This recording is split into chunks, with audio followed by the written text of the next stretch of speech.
Mulai saya ya, karena waktunya terbatas. Bismillahirrahmanirrahim. Assalamualaikum warahmatullahi wabarakatuh. Alhamdulillahirrahmanirrahim. Kita masih dapat berkumpul pada kesempatan kali ini dalam mata kuliah Fikih Kontemporer. Ya, insya Allah pada kesempatan kali ini akan mendengarkan salah satu pematerian mengenai nikah siri, hukum pencatatan perkawinan di Indonesia yang akan dijelaskan oleh para pemateri sekalian. Nah, untuk mempersingkat waktu, sebelum kita memulai pematerian, marilah kita bersama-sama mengucapkan basmalah bersama-sama. Bismillahirrahmanirrahim. Selanjutnya akan dilanjutkan kepada sesi pematerian.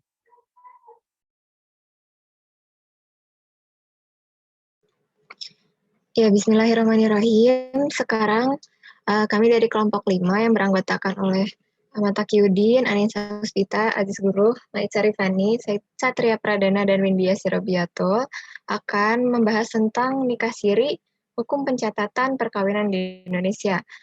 Next. Nah, pencatatan perkawinan itu tidak akan lepas dari yang namanya nikah siri. Jadi kita akan membahas dulu nikah siri pada masa awal Islam dan masa kini. Sejarahnya gimana sih? Next. Nah, definisi nikah siri itu terdapat kata dasar dari nikah dan siri. Jadi nikah itu bentuk masdar dari kata nakaha yang kihu nikah, yang artinya berkumpul dan bersetubuh. Hal ini senada dengan pendapat beberapa ulama fikih yang menambahkan makna nikah dengan makna bertindih dan memasukkan. Nikah juga memiliki sinonim tazawaja yang akhirnya diterjemahkan ke dalam bahasa Indonesia menjadi perkawinan. Nah, istilah perkawinan dan istilah nikah juga sudah sering dipakai dalam bahasa Indonesia karena sudah menjadi kata baku juga.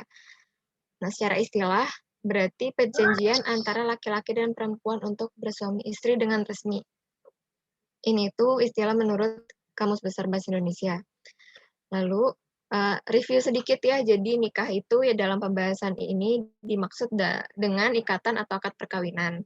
Dan rukun nikah itu ada 4, adanya calon suami istri, adanya wali dari pihak calon istri, adanya 2 orang saksi yang adil, dan terjadinya sigot atau ijab kabul.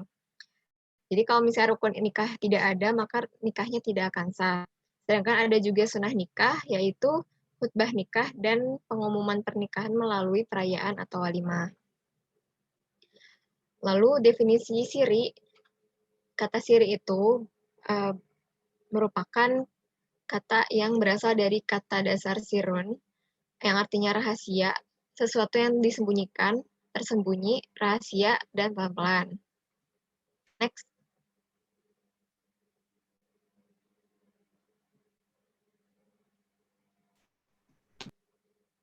Ya, jadi kalau dilihat dari pengertian-pengertian yang tadi ya, jadi nikah siri itu dapat diartikan sebagai proses pernikahan yang dilakukan secara rahasia. Next. Nah, dari sini kita lihat ya nikah siri di masa awal Islam, kami tidak menemukan secara langsung yang mengatakan istilah nikah siri pada hadis Nabi atau yang sebelumnya gitu. Tetapi kami menemukan dalam kitab Al-Muwatta, jadi istilah nikah siri itu berasal dari ucapan Umar bin Khattab radhiyallahu anhu ketika diberitahu bahwa telah terjadi perkawinan yang tidak dihadiri oleh saksi kecuali oleh seorang laki-laki dan seorang perempuan, maka dia berkata yang artinya, ini nikah siri dan aku tidak memperbolehkannya, dan sekiranya aku datang, pasti aku rajam. Nah, tadi ya seperti yang tadi saya sudah bilang bahwa rukun nikah itu dihadiri oleh 2 orang saksi ya. Tetapi di sini terdapat syarat dari 2 orang saksi tersebut, salah satunya adalah laki-laki. Sedangkan di pernikahan yang ada dalam cerita ini, itu hanya ada seorang laki-laki, jadi rukun pernikahannya tidak terpenuhi. Ada juga kasus di mana nikah siri itu wali perempuannya yang tidak hadir dalam pernikahan tersebut, entah karena tidak direstui atau apa ya. Nah, itu juga tidak sah. Next.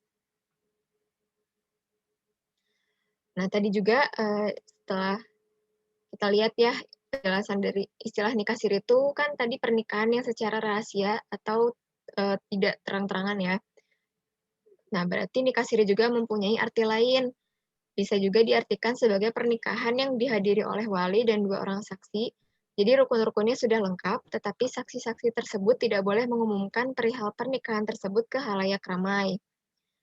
Nah, ini pernikahan semacam ini memiliki beberapa pendapat. Ada yang mengatakan nikahnya sah, tetapi makruh. Ini itu pendapat mayoritas ulama seperti Imam Abu Hanifah, Imam Syafi'i, dan Imam Ahmad. Ada juga yang mengatakan bahwa nikahnya tidak sah sama sekali. Nah, ini pendapat dari Malikiyah dan sebagian dari ulama Hanabilah. Kenapa tidak sah? Hal ini didasarkan dari hadis Nabi Muhammad yang artinya pembeda antara yang halal atau pernikahan dan yang haram atau perzinahan adalah gendang, rebana, dan suara. Jadi pada saat itu lebih menekankan ke walimahnya gitu. Jadi ada perayaan dalam pernikahan. Tapi balik lagi ke kepercayaan masing-masing itu mah ya. Lalu selanjutnya, nah, nikah siri di masa kini.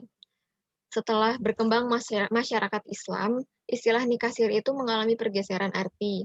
Jadi pada dewasa ini, nikah siri diartikan sebagai pernikahan yang dilakukan dengan adanya wali, 2 orang saksi yang adil, serta terjadinya ijab kabul. Jadi rukunnya juga sudah terpenuhi. Hanya saja, tidak dicatatkan dalam lembaga pencatatan negara. Dalam hal ini di Indonesia, yaitu Kantor Urusan Agama. Bahkan dalam kebanyakan kasus, nikah siri juga tidak diumumkan ke halayak ramai. Next. Jadi berdasarkan uraian di atas, nikah siri juga dalam beberapa buku fikih kontemporer itu dipakai istilah zawaz urfi atau nikah adat.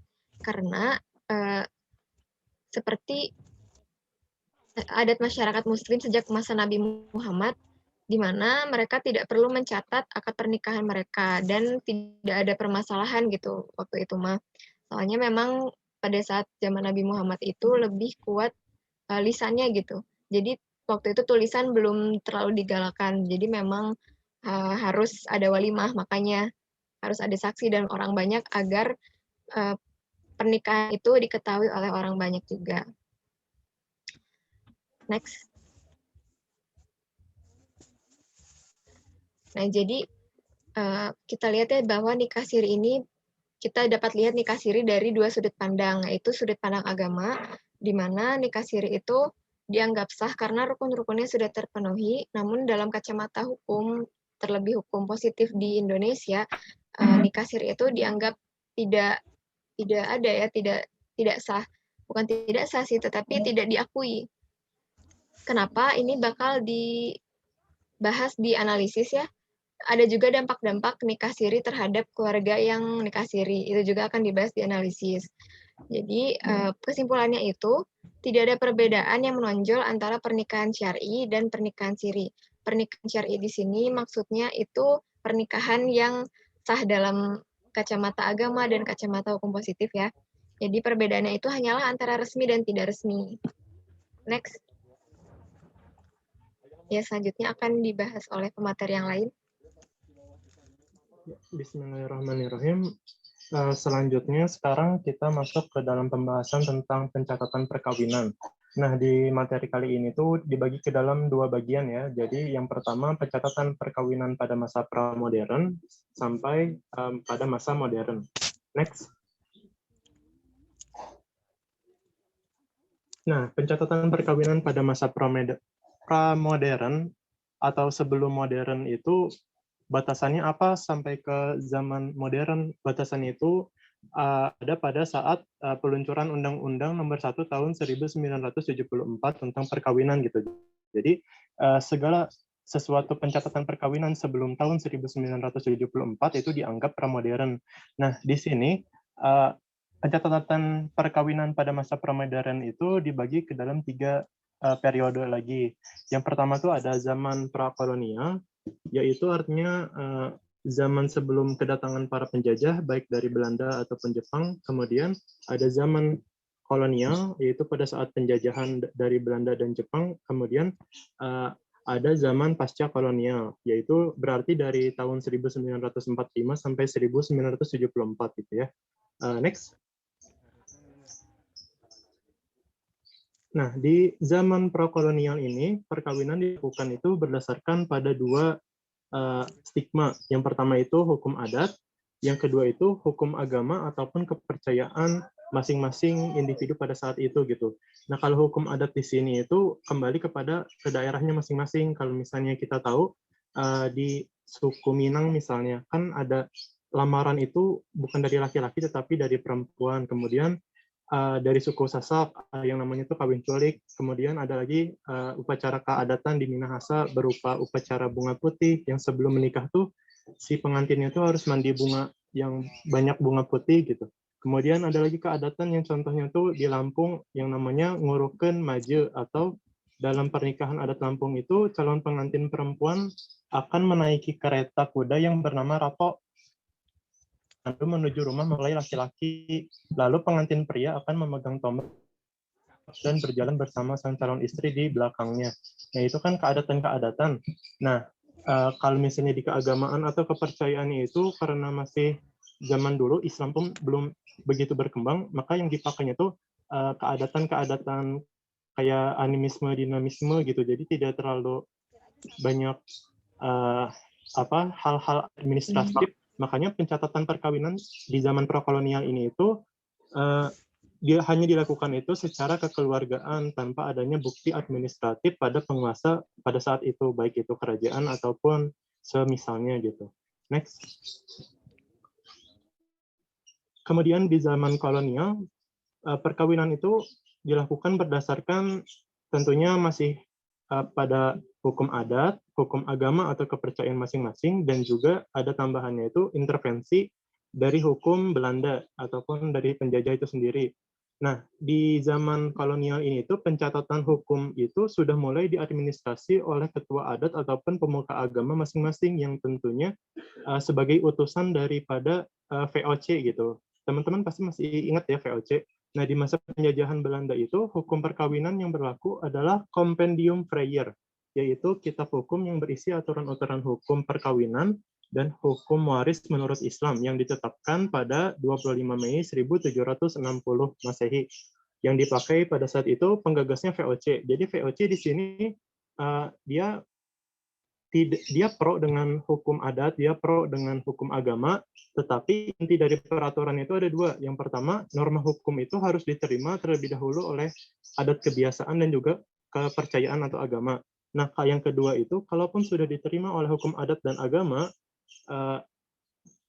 juga tidak boleh bertentangan ataupun tidak boleh ada hal yang tidak disukai oleh VOC gitu. Jadi ya kalau misalnya tidak mengganggu urusan VOC dalam mengurus kepemerintahannya, ya kamu mau nikah seperti apapun sah-sah aja gitu kalau di hukum Belanda tuh. Nah, tidak semua aturan dari Belanda itu mempersulit pernikahan pada zaman kolonial. Salah satu yang positifnya yang sampai saat ini kerasa itu resepsi, teman-teman. Jadi resepsi itu adalah ide dari Van Vollenhoven dan Snoeck-Horgorenje dalam memunculkan teori yang namanya itu reseptie.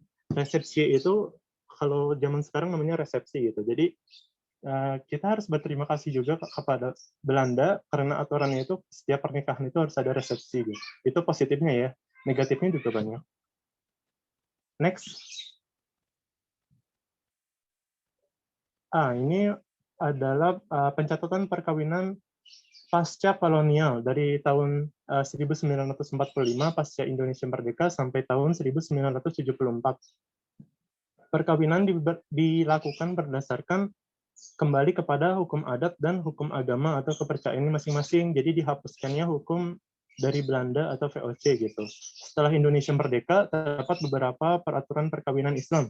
Di antaranya itu ada Undang-Undang Nomor 22 Tahun 1946 tentang pencatatan nikah, talak, dan rujuk yang ditetapkan pada tanggal 21 November 1946 dan terdiri dari 7 pasal. Yang mana dari ketujuh pasal ini itu poin terpentingnya adalah pemerintah kita pada saat itu bersemangat untuk memperbaiki keefektifan pencatatan perkawinan, perceraian, dan rujuk bagi seluruh rakyat Indonesia gitu. Jadi rakyat Indonesia seenaknya nikah ke sana ke sini, nikah ke misalnya ke beberapa orang tanpa ada pencatatan.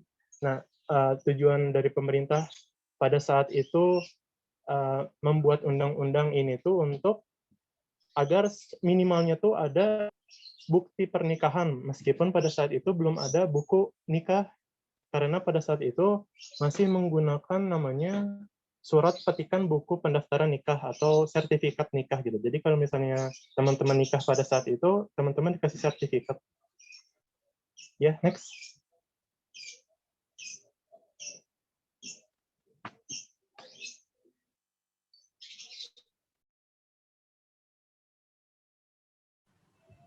Iya, selanjutnya ada pencatatan perkawinan pada masa modern. Kan tadi sudah dijelaskan ya sebelumnya bahwa pencatatan pada masa pramodern itu belum ada atau dilaksanakan seperti yang sudah dijelaskan. Nah, karena next. Nah, karena awal mula pencatatan perkawinan itu dimulai pada tahun 1974. Maka dari itu, pengertian pencatatan perkawinan baru ada setelah masa itu. Nah, pengertian pencatatan perkawinan adalah suatu tindakan hukum dalam mencatat perkawinan oleh pegawai pencatat nikah atau yang disingkat dengan PPN.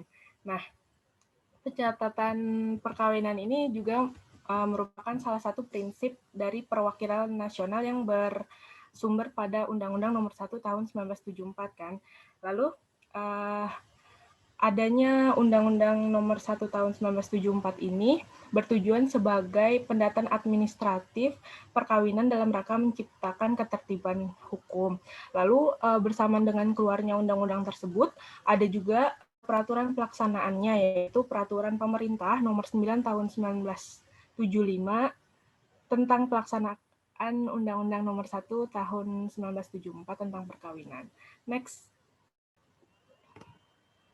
Nah, selanjutnya ini ada isi dari Undang-Undang Nomor 1 Tahun 1974 tentang perkawinan.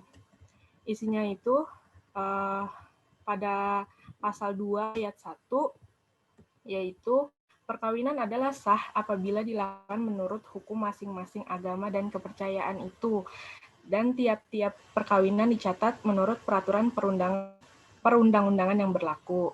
Next.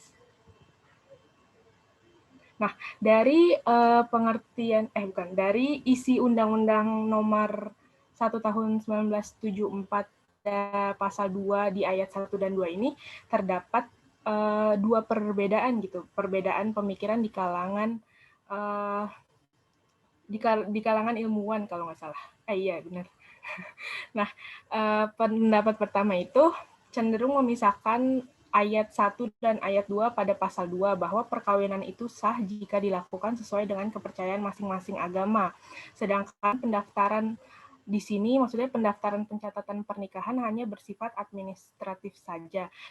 Nah, menurut pendapat ini artinya jika seseorang melakukan perkawinan dan tidak melakukan pencatatan maka tidak mengakibatkan cacat atau tidak mengakibatkan tidak sahnya suatu perkawinan. Nah, kalau pendapat kedua itu mengatakan bahwa dalam pasal 2 di ayat 1 dan ayat 2-nya ini memiliki keterkaitan satu sama lain.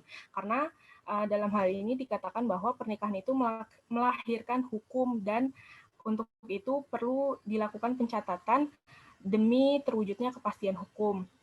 Nah, kalau menurut pendapat kedua ini, hukum pernikahan itu atau perkawinan itu kan melahirkan hukum ya, yang melekat pada suami atau istri. Maka dari itu diperlukannya sebuah pencatatan agar membantu masing-masing pihak untuk mendapatkan haknya sekaligus menjadi bukti autentik dari pernikahan itu sendiri. Next. Nah, selanjutnya ada urgensi pencatatan perkawinan. Nah, sebelumnya ini kan udah dikeluarkan ya Undang-Undang Nomor 1 Tahun 1974. Nah, dikatakan lahirnya Undang-Undang Nomor 1 Tahun 1974 ini karena ada respon gitu dari masalah sosial. Dikatakan banyak praktik perkawinan di bawah tangan atau dikatakan dengan nikah sirih yang juga berarti pernikahan itu tidak dilakukan pencatatan, yang menimbulkan berbagai permasalahan di kalangan masyarakat, khususnya yang menjadi korban itu perempuan dan anak-anak. Sehingga kan kalau misalkan tidak dilakukan pencatatan itu tidak memiliki bukti autentik gitu, yang berupa surat nikah atau buku nikah atau sebagainya. Nah, terus dikatakan tidak ada paksaan bagi masyarakat untuk mencatatkan perkawinannya, namun diingat hal tersebut memberikan dampak yang merugikan gitu. Tadi sudah saya jelaskan sebelumnya. Nah, itu awal lahirnya undang-undang itu karena ini. Terus untuk itu tujuan pencatatan perkawinan untuk memberikan kepastian dan perlindungan bagi para pihak yang melangsungkan perkawinan sehingga dapat memberikan kekuatan bukti otentik tentang telah terjadinya perkawinan kepada para pihak dan mereka yang sudah terjalin hubungan perkawinan itu dapat mempertahankan perkawinannya kepada siapapun dan di hadapan hukum. Next. Ya, selanjutnya akan dijelaskan oleh pemateri lain. Terima kasih. Ya, baik.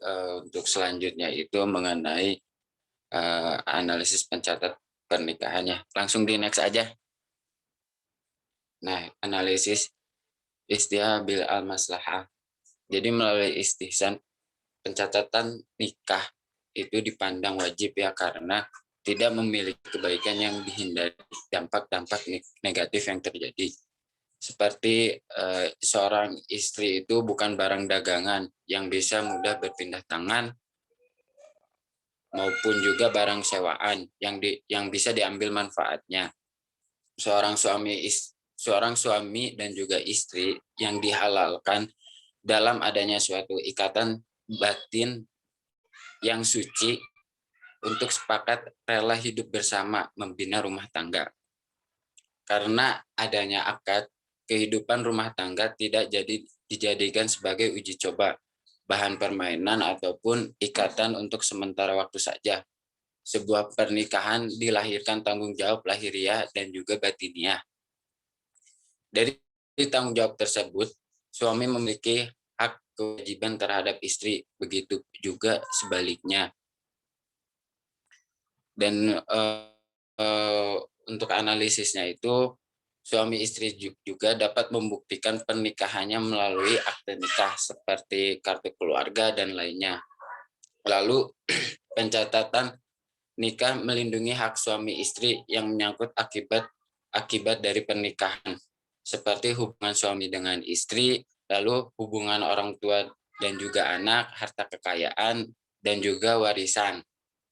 Contohnya dalam hal warisan itu seperti seorang suami yang meninggal dunia dan meninggalkan istrinya itu, yang akan dibagikan kepada ahli warisnya itu, maka yang tercatat dalam pernikahan tersebut itu istri yang membuktikan bahwa ia adalah hak ahli waris yang sah, begitu pun juga sebaliknya. Lalu untuk kesimpulannya juga, pernikahan juga merupakan sebuah perjanjian yang sangat kuat. Maka harus dicatat untuk mendapatkan sebuah bukti autentik atas telah terjadinya sebuah pernikahan tersebut, serta dapat melindungi hukum tetap serta sah dan juga legal di mata hukum Islam dan juga hukum negara. Pencatatan nikah dilakukan sesuai prosedur dalam PP nomor 9 tahun 1975 dan juga Peraturan Menteri Republik Indonesia nomor 11 tahun 2007 tentang pencatatan nikah dan juga komplikasi hukum Islam serta di bawah pengawasan pegawai pencatat nikah. Mungkin akan dilanjutkan kepada pemateri selanjutnya. Oke, bismillahirrahmanirrahim. Next. Oke, bismillah. Selamat pagi teman-teman semua dan audiens dan Bapak yang terhormat. Setelah barusan kita mendengar tentang pencatatan nikah dalam maslahah. Kemudian ada analisis yang kedua dari salah satu ijtihad juga, yakni Sod Az-Zara'i. Seperti yang telah semester berapa ya kita belajar Sadzara'i. Pokoknya Sadzara'i itu secara terminologi sudah dijelaskan pada pembahasan khusus waktu itu gitu. Di mana Sadzara'i ini berarti bahwa memutus jalan kepada kerusakan, artinya jadi sebagai langkah preventif gitu. Nah, itu mungkin sedikit pengertian Sadzara'i. Lanjut. Nah, dalam permasalahan nikah bawah tangan itu sebetulnya tidak ada aturannya dalam nas. Artinya ini dapat digunakan kiat-kiat ataupun cara yang lain. Hal ini disebut dengan ijtihad. Yang pertama ada dari Nos yang zoni, kemudian ijtihad yang dimana terhadap masalah-masalah yang secara eksplisit itu tidak disebutkan dalam nas. Mungkin untuk secara rincinya telah disampaikan pada materi Sadzara'i. Saya akan lebih langsung gitu menuju kepada bagaimana Sadzara'i ini memandang pencatatan pernikahan di Indonesia ini. Next. Nah, ini ada beberapa pertimbangan yang dilakukan dalam menentukan apakah pencatatan pernikahan itu penting, wajib ataupun bagaimana. Yang pertama, nikah di bawah tangan itu mempunyai kerusakan karena tidak berkekuatan hukum tetap yang merugikan istri dan anak apabila terjadi perceraian. Tadi telah berulang kali dipaparkan oleh pemateri sebelumnya bahwa hal administratif itu penting untuk jangka panjang gitu. Artinya kayak tadi pembagian warisan, kemudian hal-hal administratif lainnya. Yang kedua ada bisa dikatakan pencatatan nikah berkedudukan penting sebagaimana halnya kedudukan dan fungsi saksi dalam akad nikah, yaitu sebagai bukti telah dilangsungkannya akad pernikahan dengan sah. Nah, kenapa diibaratkan pencatatan administratif itu kayak saksi dalam akad?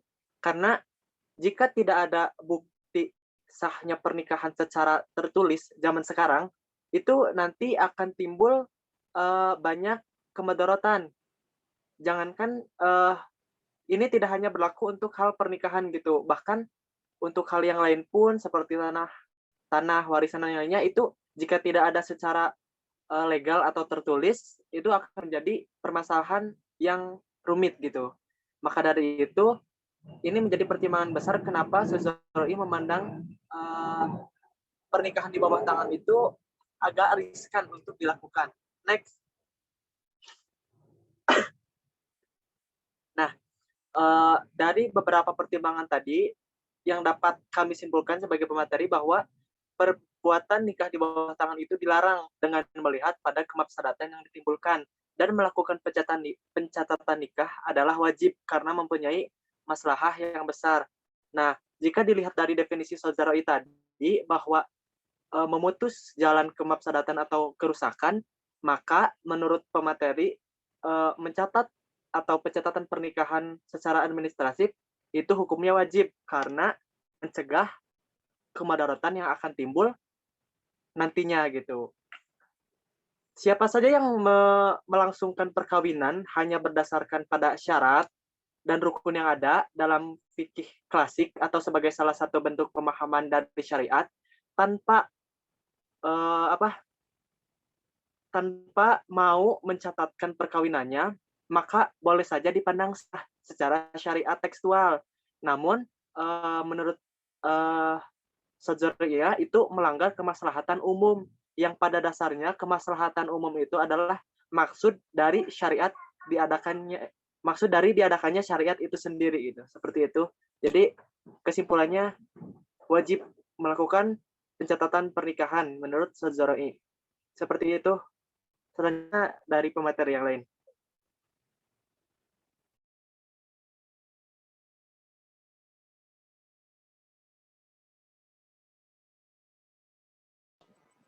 Iya, baik. Bismillahirrahmanirrahim. Suara saya terdengar, Bapak moderator? Ya, insya Allah terdengar ya untuk semuanya. Baik, bismillahirrahmanirrahim. Di sini saya akan menjelaskan sedikit mengenai pencatatan hukum kawin siri gitu ya, yang menurut hukum positif di Indonesia. Nah, saya ingin menjelaskan kembali atau mengingatkan kembali bahwasannya hukum positif itu adalah hukum real atau hukum yang ada di dalam suatu di dalam suatu daerah tertentu.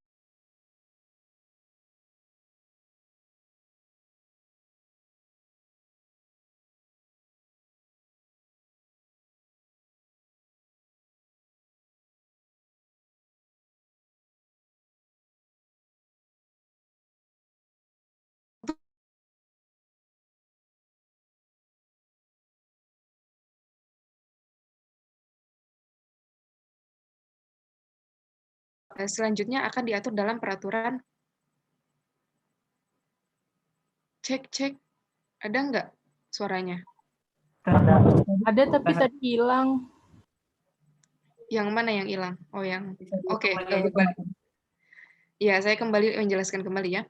Anak yang dilahirkan di luar perkawinan hanya mempunyai hubungan perdata dengan ibunya dan keluarga ibunya. Kemudian, kedudukan anak tersebut pada ayat di atas itu selanjutnya akan diatur dalam peraturan pemerintah. Begitu ya.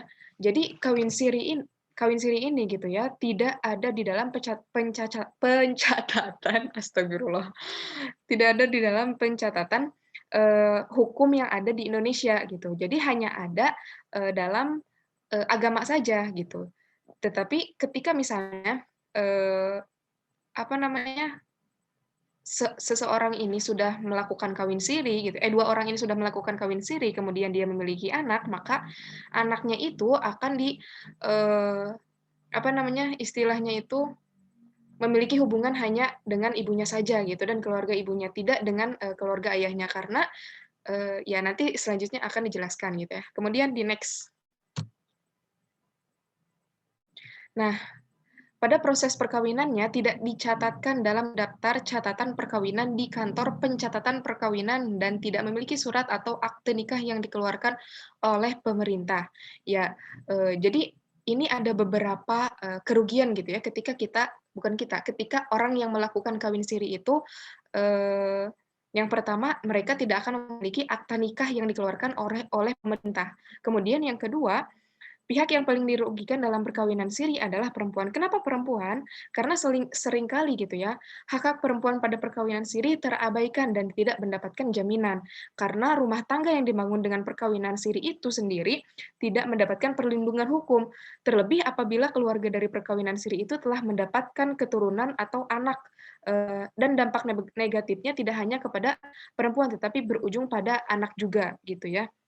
Kemudian hubungan keperdataan dengan ayah biologisnya tidak dapat diakui gitu. Meskipun misalnya benar-benar ayahnya gitu ya, ayahnya adalah si A, tetapi misalnya tidak ada di dalam pencatatan pemerintah, maka hubungan keperdataannya itu tetap tidak bisa diakui gitu ya. Secara hukum ayahnya itu tidak bisa diakui sebagai ayahnya gitu, tetapi secara biologis ya memang dialah ayahnya begitu. Jadi dampaknya bukan hanya kepada seorang perempuan atau seorang istri saja yang melakukan kawin siri, tetapi ketika sudah memiliki anak, maka anaknya juga akan mendapatkan kerugian begitu. Kemudian di next. Nah, hak anak untuk mendapatkan akta kelahiran juga dengan hak waris itu akan sulit diwujudkan pada saat sang ayah atau orang tua kandungnya meninggal dunia. Padahal tidak dapat disangkal dan tidak dipungkiri bahwa anak yang lahir dari perkawinan siri memiliki hubungan darah dan keturunan sebagai anak dengan ayahnya. Begitu ya. Jadi dilihat dari hukum di Indonesia ini ada beberapa hal gitu ya yang menjadikan kawin siri ini lebih banyak kerugiannya gitu ya, bukan lebih banyak keuntungannya. Jadi teman-teman mohon diperhatikan kembali gitu ya jika ingin melakukan kawin siri gitu. Jika ingin melakukan kawin siri, dipikirkan kembali jika misalnya kita nanti memiliki anak, kemudian kita sebagai perempuan juga gitu ya, tidak dapat memiliki jaminan hak-hak untuk secara hukumnya begitu ya. Jadi pikirkan juga nanti setelahnya jika memang ada niatan untuk kawin siri begitu ya.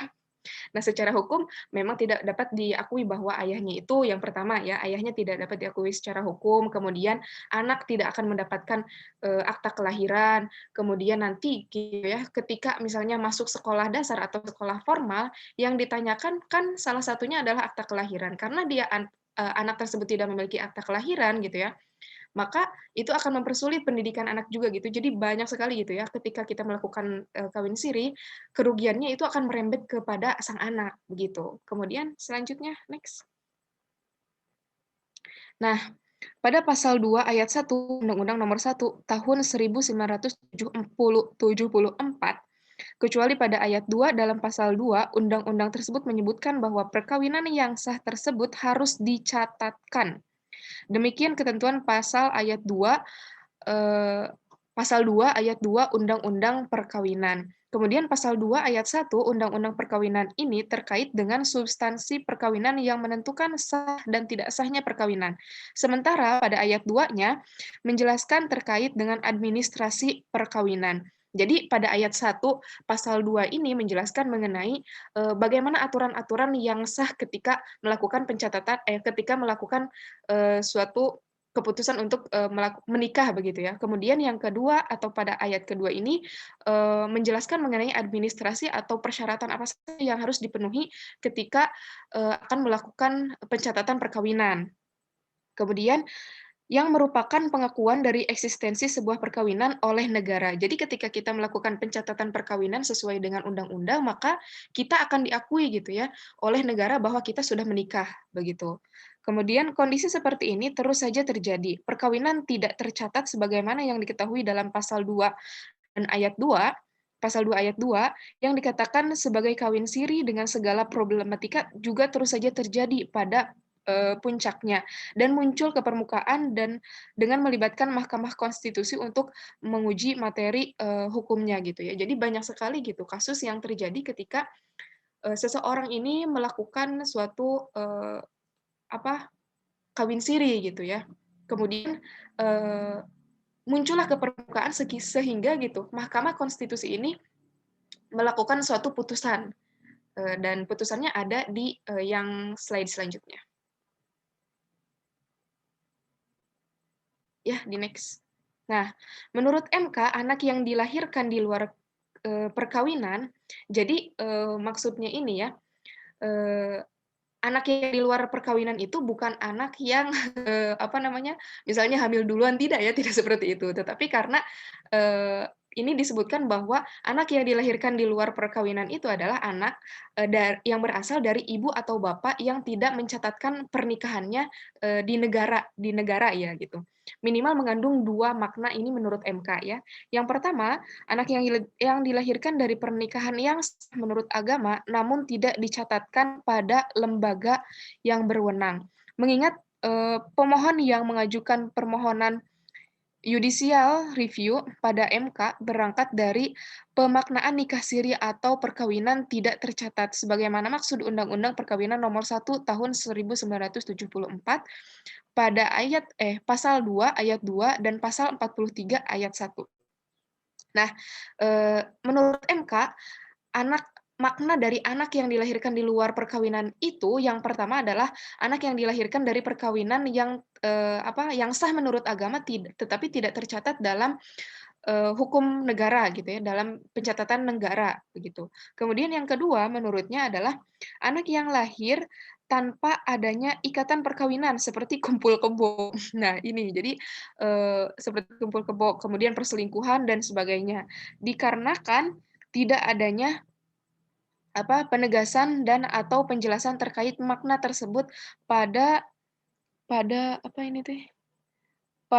putusan MK gitu. Jadi menurut MK di sini gitu ya, makna dari anak yang dilahirkan di luar perkawinan itu ada 2. Yang pertama dari anak yang sah menurut agama ibu bapaknya melakukan perkawinan gitu ya. Tetapi yang kedua ini anak yang dilahirkan dari hasil hubungan gelap gitu ya, singkatnya seperti itu ya. Kemudian selanjutnya,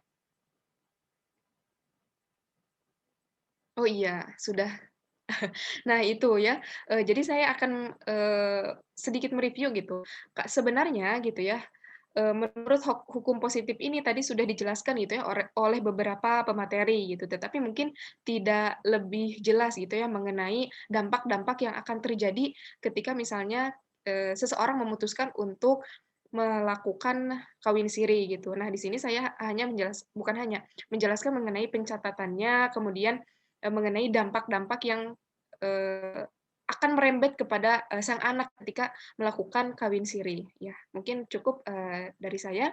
Terima kasih atas perhatiannya, saya kembalikan kepada Bapak moderator. Terima kasih Bapak moderator.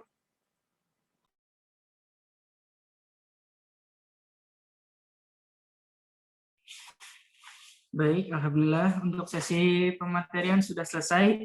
Barangkali dari teman-teman masih ada yang bingung atau ada yang ingin ditanyakan mengenai hukum nikah siri di Indonesia. Untuk sesi diskusi mungkin akan dibuka untuk 3 pertanyaan. Silakan bagi yang ingin bertanya di on mic atau boleh di kolom chat. Saya mau bertanya. Sintanya boleh? Siapa ini? Siapa nih? Sintanya. Oh, Gary. Mangga tuh Pak Dimsum, silakan. Oh, Pak Dimsum dulu ya sebentar ya. Siapa dulu? Sorry. Ente dulu, Ger. Habis itu baru Salma ya. Silakan.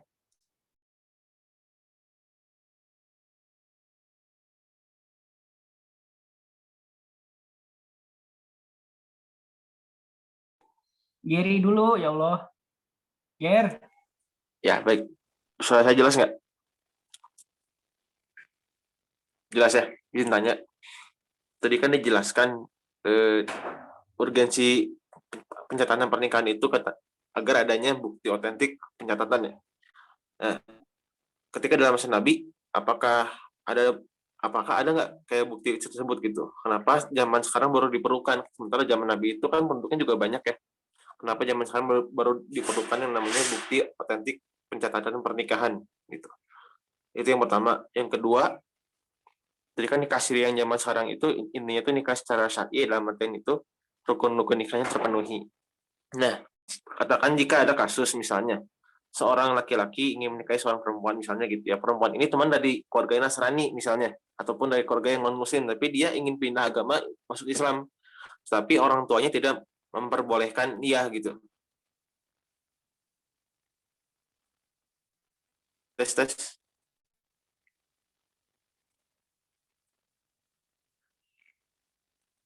Lanjut, Ger. Ada suaranya? Ada. Saya ulangi lagi ya. Jadi pokoknya yang kedua itu ada kasus intinya ya. Seorang laki-laki ingin menikahi perempuan gitu ya. Cuma perempuan ini kebetulan Nasrani, cuma dia ingin mualaf gitu, ingin pindah ke agama Islam. Hanya keluarganya itu tidak menyetujui hal itu gitu. Orang tuanya itu nggak setuju gitu. Karena nikah bedanya agama akan mereka pasti nggak akan mau gitu nikah sama yang beda agama. Nah, pertanyaannya kalau misalnya katakanlah dilakukan nikah siri kayak tadi gitu. Rukun nikahnya terpenuhi tapi tidak ada wali perempuannya gitu misalnya. Semuanya Nasrani, di wali perempuan itu semuanya Nasrani gitu. Nah, apakah hukum nikah itu sah atau tidak? Gitu. Itu pertanyaan kedua ya. Baik, mungkin pertanyaannya sepanjang itu ya bisa ditangkap ya oleh pemateri dan oleh oleh operator ya, bisa ditulis. Selanjutnya tadi Salma ya ingin bertanya ya. Mangga Salma. Ya, Bismillah, Salma mau nanya. Salma suaranya terlalu kecil, Mak.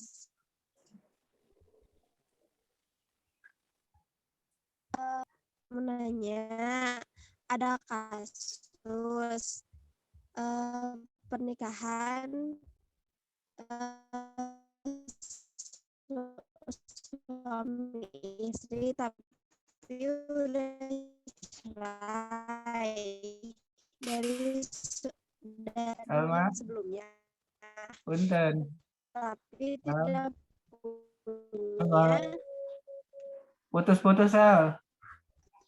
Diketik aja ya sama. surat Diketik aja ya, Sal ya. suami Oke, istri salah. Diketik ya. yang Sal, pertama diketik, Sal. sekolah terus perkelahian pengen nikah ya ya kenapa Jan? Diketik aja, Sal. Oh ya Putus-putus. oke Nah, putus-putus ya. Tadi satu lagi pertanyaan dari siapa nih? Sebentar ya, sebentar. Aduh, siapa nih? Destia, silakan Destia.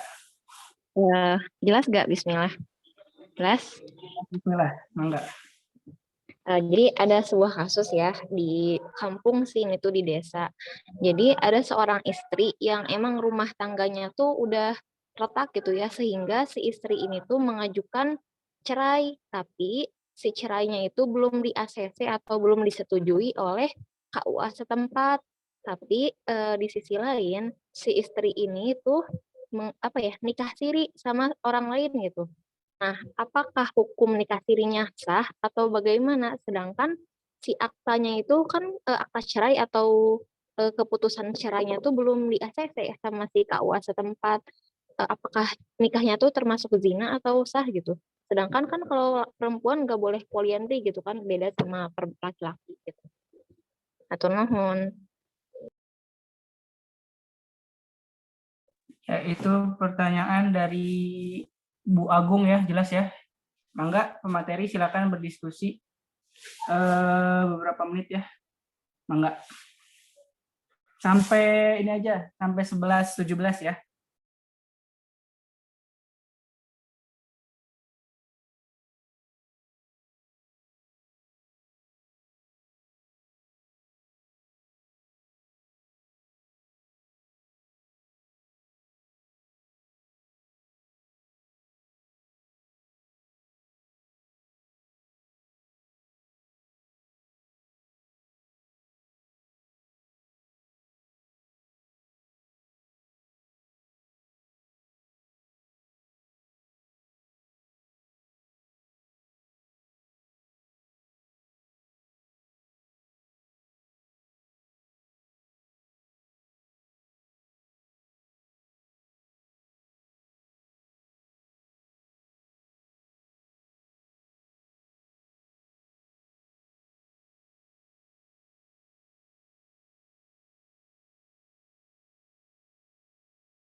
Baik, untuk pemateri sudah mulai bisa dijawab, silahkan. Pertanyaan dari Giri tadi yang bentar. Dijelaskan mengenai urgensi pencatatan pernikahan. Nah, apakah pada masa Nabi Muhammad ada bukti tentang catatan pernikahan tersebut dan kenapa sekarang memerlukan? Dan yang kedua, tentang seorang laki-laki non-muslim yang tidak ada wali dari perempuan yang akan menikahkannya. Mangga dijawab, silakan. Saya ingin mencoba menjawab pertanyaan dari Gary terkait pencatatan pernikahan. Kan apa sih ya, pencatatan pernikahan kalau di Indonesia kan baru mulai juga pada tahun 1976. Nah, sebenarnya apa ya, adanya pencatatan atau tidak itu juga tergantung hukum positif dari negara itu sendiri gitu kan.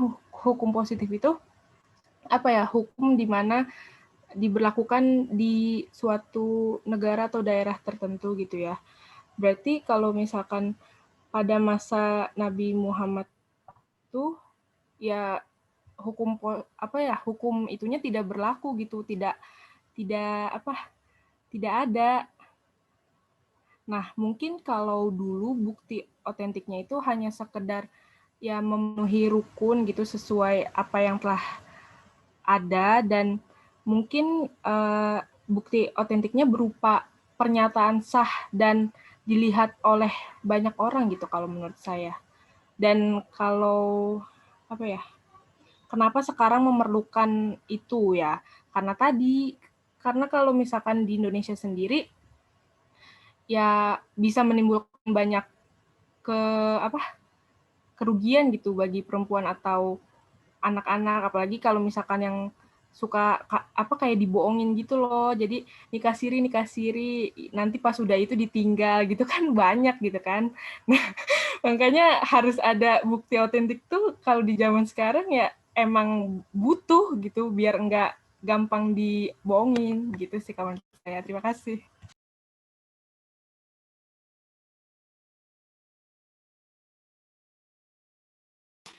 Angga dari pemateri lain, ada yang ingin menambahkan? Iya, izin menambahkan sedikit ya. Boleh, Mangga. Tadi juga sudah saya singgung sedikit bahwa di zaman Nabi Muhammad memang tidak ada pencatatan pernikahan karena saat itu memang lebih kuat di lisannya gitu ya, lebih ke tradisi lisan yang mendominasi sementara tradisi tulis belum berkembang. Jadi makanya urgensi saksi pernikahan itu sebagai bukti bahwa pasutri tersebut telah menikah dengan sah ya. Jadi kalau misalnya ada perselisihan atau pengingkaran itu jadi tinggal ditanyain ke saksinya. Nah, kenapa pencatatan pernikahan baru ada ya itu tadi semakin banyaknya penduduk kan harus ada hukum yang mengatur jalannya berkehidupan bermasyarakat gitu ya. Nah, pencatatan itu adalah salah satu jalan untuk memudahkan hukum-hukum pernikahan dan jadi lebih mudah aja gitu, lebih tertata juga untuk masalah ini. Seperti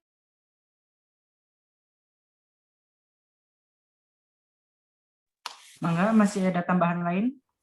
Ya, Windy ingin menambahkan sedikit, Pak Moderator.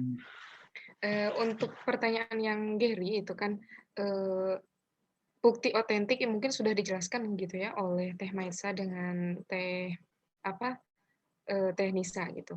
Tetapi yang ingin Windy tekankan gitu ya di sini bahwa ketika zaman Rasul itu yang melakukan atau yang aturan-aturan seperti ini gitu ya, lebih ke kayak dulu kan nggak banyak gitu ya orang muslimnya gitu.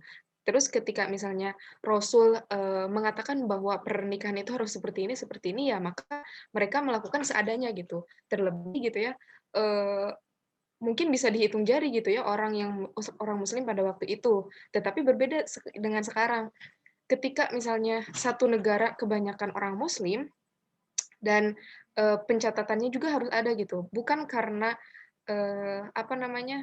bukan karena apa-apa gitu, bukan karena dalam agama juga, tetapi karena negara pun harus memiliki data gitu. Mana orang yang sudah menikah, mana orang yang belum menikah, begitu. Dan bukti otentiknya mungkin pada waktu itu adalah saksi yang menghadiri akad pernikahan tersebut gitu. Sedangkan sekarang adalah bukti otentiknya adalah akta pernikahan yang dikeluarkan oleh negara Indonesia kalau memang ada di negara Indonesia ya kayak gitu Mas Ger.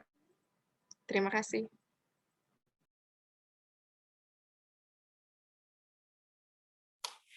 Baik, dari pemateri masih ada yang ingin menambahkan atau sudah cukup?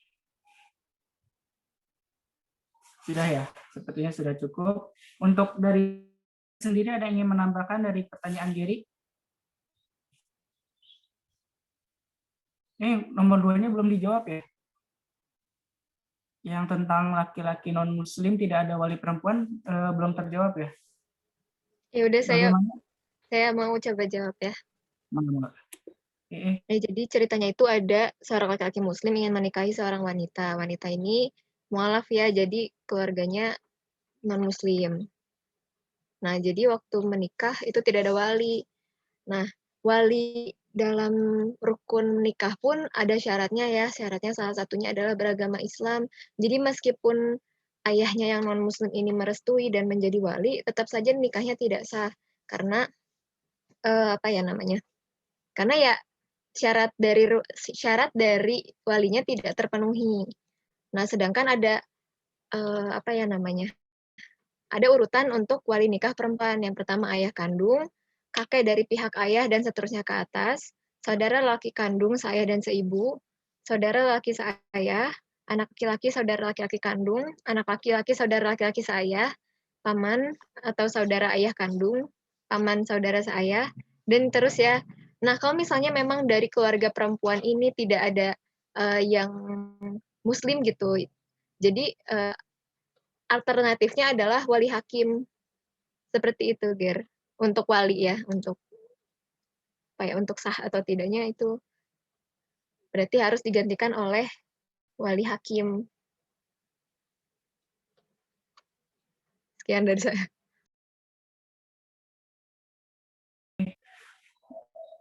Untuk pertanyaan 2 masih ada tambahan lagi? Satria barangkali terlihat sudah mulai bingung. Sat? Nggak ada, jangan tahu, nggak ada. Nambahin lah, Sat. Kagak ada, cuy. Kalau nambahin aku unmute nih. Menyimaksa, Zen. Kenapa Ger mau nambahin? Menanggapi kenapa Ger? Ya, saya menanggapi. Tadi kan barusan kata Pak Materi, tadi saya konsultasi Windy ya. Nah, tadi berkata bahwa sama Teh Maisa gitu ya, biar ketatan negaranya gitu dalam artian untuk pencatatan otentik pernikahan. Nah, berarti timbul lagi. Saya tuh bingung tadi biar membedakan yang sudah menikah sama yang belum kan. Nah, ketika zaman Nabi itu kan katakanlah tadi penduduk muslim itu sudah banyak. Terus cara membedakan orang yang sudah menikah atau tidak itu bagaimana?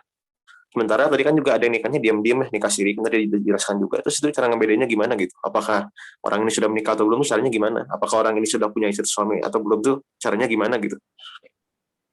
Cara membedakannya gimana jadinya? Tanya aja ke orangnya langsung. Gimana ya? Menurut Satria, Bentar. Gimana, Sob? Ingin Satria ngomong. Iya, Sob. Menurut Satria, pada zaman Nabi itu, yang disebut dengan nikah siri itu, menurut Satria pribadi ya, nggak ada. Soalnya pada zaman Rasul kan nggak ada nikah secara kenegaraan. Artinya kategori nikah siri pun pasti nggak ada. Jadi pernikahan secara agama lah yang menjadi satu-satunya jalan untuk seseorang melakukan pernikahan, terkecuali telah terbentuknya suatu kenegaraan dan administrasi yang telah memadai untuk mengatur ataupun mengurus urusan keagamaan terkhusus tentang pernikahan. Jadi kan tadi sudah dijelaskan juga sama Meta kalau memang zaman dulu itu lisannya tuh lebih kuat. Terus pertimbangan yang lain, masyarakat pada zaman Rasulullah SAW itu tidak terlalu banyak atau membludak seperti zaman sekarang. Kemudian yang beragama Islam pun pada masa itu tidak terlalu banyak. Artinya menurut saya dengan pernikahan melalui akad dan itu sudah cukup untuk membuktikan seseorang itu telah menikah ataupun belum gitu. Terlebih pada zaman Rasul kan banyak sahabat yang sebelum menikah itu konsultasi dulu kepada yang lebih ahli. Apakah saya bisa menikah dengan ini? Seperti siapapun, pokoknya pada zaman Nabi itu kan memang belum ada nikah konvensional. Maksudnya secara kenegaraan itu belum tertata gitu. Jadi artinya ya seperti itu. Itulah jalan yang dilakukan pada waktu itu gitu. Oke, Windy juga ingin menambahkan, kan tadi Gary juga menanyakan bahwa perbedaannya seperti apa gitu ya antara orang yang menikah dengan orang yang belum menikah, apalagi misalnya jika menikah siri terus diam-diam gitu, karena kan emang menikah siri mungkin kebanyakannya itu hanya menghadirkan rukunnya saja gitu ya, tidak ada resepsi, apalagi misalnya ngundang tetangga itu nggak ada gitu.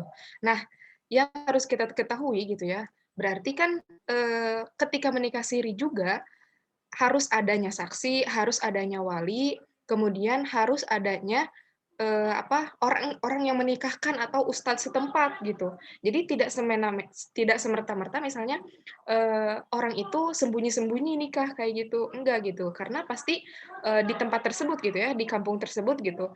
Apalagi ada orang yang sudah menikah, pasti akan beritanya itu dari mulut ke mulut gitu. Jadi kita akan tahu gitu ya, maksudnya kita akan tahu ketika orang yang menikah secara agama, kemudian orang yang menikah secara secara agama dan negara kayak gitu.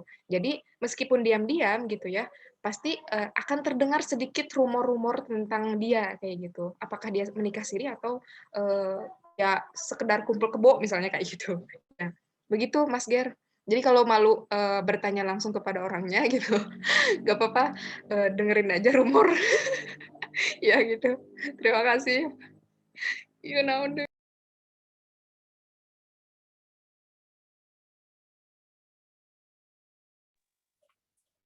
Baik ya, waktunya juga terbatas. Ini mungkin dari pematerinya juga sudah cukup ya menanggapinya. Ini Mang Rahman ingin menanggapi tapi bisa dipersingkat, Mang?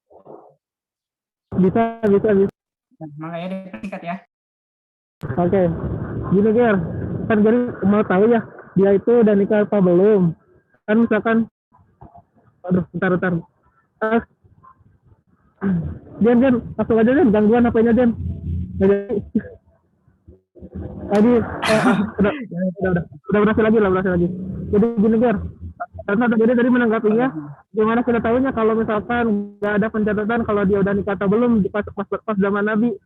Ingat, Ger, pas zaman Nabi juga ada walimah. Pas walimah itu juga kan sahabat-sahabat datang. Nah itu kan pada tahu gitu ya bahwa dia tuh udah menikah. Terus kita juga nggak akan tahu loh meskipun zaman sekarang gitu ya. Kalau misalkan jadi nanya ke seorang yang nggak kenal, dia udah nikah apa belum ya? Masa harus dilihatin buku nikahnya kan gagar. Misalkan dia itu nggak kenal nih sama Winda, misalkan gitu ya. Terus dia itu ngiranya pasti Winda tuh belum nikah, soalnya masih muda kan gitu ya. Masa zaman Nabi juga gitu kan? Nah gitu. Nah kalau misalkan Dewi mau tahu ya berarti tanya aja gitu, tanya langsung ke kata Windy tadi gitu. Dan salah satunya itu. Udah gitu aja nih. Jadi. Oke, terima kasih Mas Rahman. Untuk pertanyaan Giri dicukupkan dulu ya karena masih ada pertanyaan yang lainnya. Lanjut ke pertanyaan kedua. Ibu operator, punten. Nah, dari Salma, kan ada nikah siri karena tidak punya surat perceraian dari pernikahan sebelumnya. Lalu dia ingin membuat akte kelahiran untuk anaknya. Apakah harus nikah ulang? Hah? Apakah harus nikah ulang? Apakah harus nikah ulang kalau membuat surat nikah yang sah? Oh ya, enggak ya, dia pemateri ya, ditanggapi. Iya. Baik. Siapa dulu ini? Mangga Windy. Oh iya, Windy dulu lah ya, sedikit Windy. Di tetangga Windy juga ada yang kayak gini ya. Ya, jadi misalnya ada ya yang kayak gini gitu ya, kasusnya seperti ini. Secara agama memang dia sudah sah gitu ya, untuk menjadi seorang pasutri gitu. Tetapi kalau untuk negara gitu ya, mereka itu sebenarnya tidak perlu lagi melakukan walimah gitu. Tetapi untuk mencatatkannya ke negara gitu kan, maksudnya harus ada lebih teh apa sih? Ya, maksudnya apa namanya harus ada gitu ya aturan-aturan dan iya itu harusnya ada gitu ya, maksudnya ketika jadi secara agama itu sudah sah. Bentar dulu. Jadi secara agama itu sudah sah, tetapi secara administrasi kenegaraannya itu belum komplit gitu. Nah, ketika kita akan mengkumplitkan gitu ya administrasi negaranya, kita yang nikah siri ini tidak perlu menikah lagi atau misalnya rame kayak gitu nggak perlu. Tetapi kalau misalnya ada rezeki ya silakan itu balik lagi ke pribadi masing-masing. Hanya saja apa namanya ya paling memberikan persyaratan-persyaratan yang sudah ditetapkan oleh pemerintah untuk mengajukan statusnya itu menjadi seorang suami istri begitu. Jadi tidak perlu menikah lagi kalau mau mah ya manggawe kalau ada uang mah gitu. Itu mah gitu. Ya begitu Teh. Mungkin pemateri lain akan menambahkan. Izin menambahkan ya. Jadi sependek pengetahuan saya, jadi kalau misalnya nikah siri nih terus membuat akta kelahiran anaknya, nah jadi orang tua tersebut harus melakukan isbat nikah di pengadilan agama. Nah, isbat nikah itu adalah permohonan pengesahan pernikahan yang diajukan ke pengadilan untuk dinyatakan sah dan memiliki kekuatan hukum. Nah, jadi kalau misalnya permohonan isbat nikah dikabulkan, baru hak suami istri dan anak-anak tersebut itu akan terjamin. Nah, tapi kan di sini pasangannya udah beda ya. Jadi si pasangan anaknya teh cerai, terus nikah lagi ya nggak sih? Nah, kalau misalnya dilihat dari hukum, nikah sirinya itu jadi tidak diakui oleh negara. Jadi dianggap sebagai anak luar kawin dalam pandangan hukum ya ini mah. Jadi tapi ada tata cara membuat akta kelahiran anak di luar kawin, yaitu yang pertama membawa surat kelahiran dari dokter atau bidan, nama dan identitas saksi kelahiran, kartu tanda penduduk ibu, kartu keluarga ibu, dan kutipan akad nikah atau ya, dan itu jadi pada intinya anak tersebut hanya mempunyai bukti hukum ke pihak keluarga ibu saja, itu intinya. Sekian dari saya. Mangga Bang Aziz menambahkan, silahkan.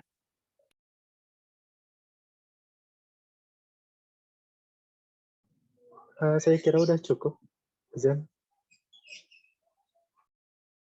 Oh, sudah. Pemateri lain ada yang ingin menambahkan? Tidak Satria ada. sedikit. Oh, Satria, Mangga Satria. Singkat saja. Satria setuju dengan yang disampaikan Meta, tapi sependek pengetahuan Satria juga, apabila memang sudah bercerai, bisa saja yang orang yang menikah siri itu mengisbatkan pernikahannya ke kantor urusan agama sekaligus dengan gugatan cerainya gitu. Jadi maksudnya jadi legal secara negara baik pernikahannya maupun perceraiannya agar nanti urusan seperti akte kelahiran dan yang lainnya itu menjadi legal di mata hukum. Atau bisa melalui cara yang tadi Meta lakukan juga boleh. Jadi pencatatan akte kelahiran anak di luar nikah. Tadi ya Bisi mau.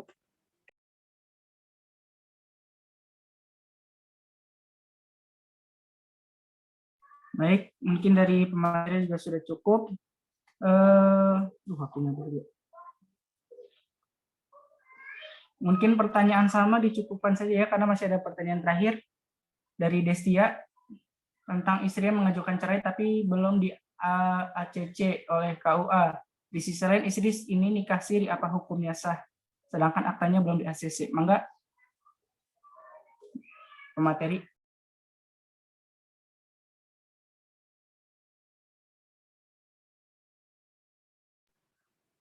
Satria lagi. Ya udah, bismillahirrahmanirrahim. Ini Satria memberi pandangan ya, tapi untuk solusi atau jalan keluarnya mungkin dari pemateri yang lain bisa memberikan gitu. Menurut Satria, adapun apabila seseorang belum di ACC akte perceraian, kemudian melakukan nikah siri, itu secara agama maupun negara telah dilanggar. Jadi kedua aturan baik agama maupun negara telah dilanggar karena dalam Al-Quran pun disebutkan Allah melarang seorang laki-laki menikahi wanita yang telah bersuami gitu. Adapun secara aturan negara, memang kan kalau ingin menikah secara jelas, maka akte perceraian pun harus sudah keluar gitu. Mungkin untuk solusinya sepertinya ada dari tambahan dari Kang Ajis, Kang Nafi, boleh. Selingkuh. Mangga Kang Ajis tanggapi itu termasuk selingkuh atau tidak? Yang pernah diselingkuhin silahkan.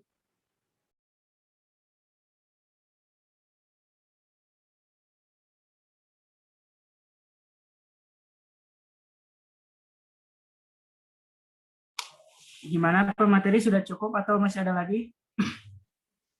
Mungkin ini agak sedikit berbeda pandangan dengan pemateri Satria ya.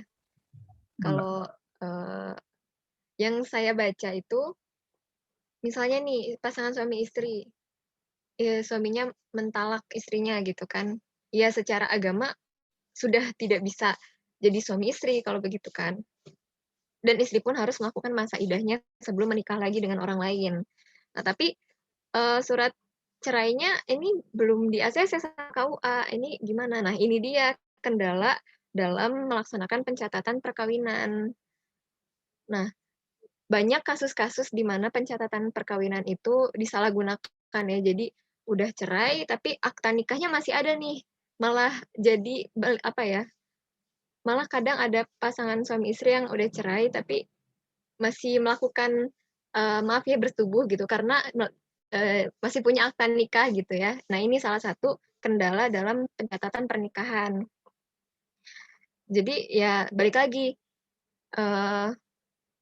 nikahnya mah sah secara agama, tetapi dalam pandangan hukum itu masih sebagai istri dari orang lain gitu loh.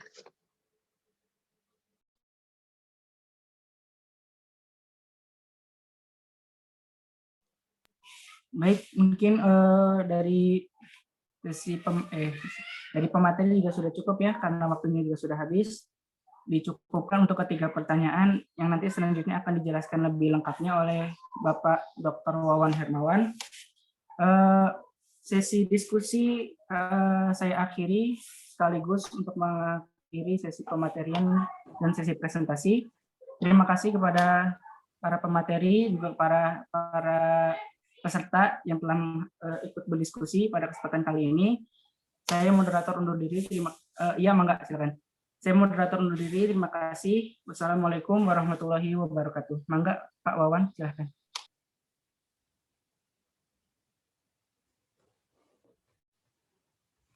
Sudah. Suara saya masuk nggak? Ada, Pak. Masuk, Pak. Pak. Saya. Tapi katanya kurang stabil nih. Bentar ya.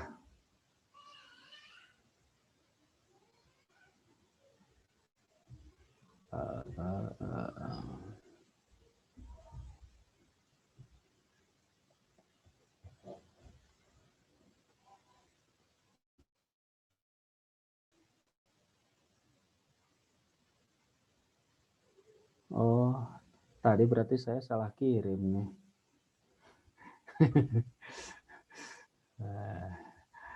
Salah kirim saya. Ya.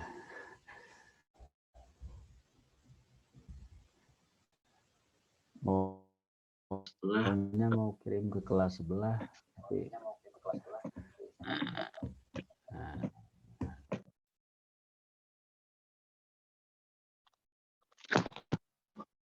tadi kirim WA salah kirim, malah dikirim ke grup ini nih. Tadi masuk di grup sebelah, yang lain itu sudah pada kemana, ini nangkring terus di Zoom satu orang, sengaja saya biarkan. Iya, katanya ngirit kuota, tapi ternyata asik juga nongkrong di Zoom ya. Bukan nongkrong deh, dia tinggal tidur kayaknya. Pantesan nggak ada yang respon, ternyata salah kirim. Iya.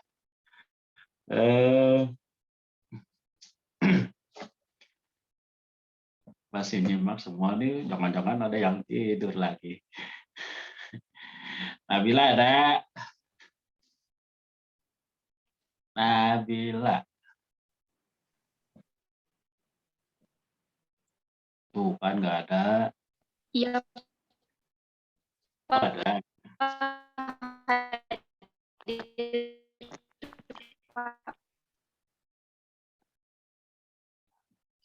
Nabila katanya jaringannya jelek, Pak. Barusan ada kok masuk suaranya. Siapa lagi nih? Agung Akbar. Ada Pak, hadir Pak. Oh ya ada. Aisyah ada? Hadir Bapak. Ada ya. Gimana Sukabumi? Iya, enggak Pak, lagi di Bandung sekarang mah. Oh, ini mahasiswa sudah pada di Bandung nih ya? Hah? Enggak semua Pak. Ini juga mau pulang lagi ke Sukabumi dah. Oh iya, saya kira sudah banyak yang di Bandung. Rugi nih kuliah 6 tahun lagi. 4 tahun setengah. Kok lamanya malah di rumah. Rugi, makanya sebagian mungkin ke Bandung. Ini di Balai Taman juga ada mahasiswa. Jangan-jangan ada di sini ya? Ada yang tinggal di Balai Taman nggak di kelas ini? Enggak, Bapak. Yang di Balai Taman mah angkatan 19 semua. Angkatan 19 berarti semester 4 dong ya? Iya, Bapak. Oh iya. Baru 3 orang ada di Balai Taman. Ya, satu nih yang ingin saya sampaikan. Tadi saya beberapa kali dengar ini kalau aturan agama, kalau nikah agama, apalagi pokoknya sejenis itulah, ya sejenis itu. Nih, tolong diperhatikan. Karena apa? Ketika Anda mengatakan kalau nikah agama, kalau aturan agama itu artinya Anda walaupun bisa jadi ya ini karena terbawa ini saja sih, terbawa apa yang biasa dilakukan diucapkan oleh orang.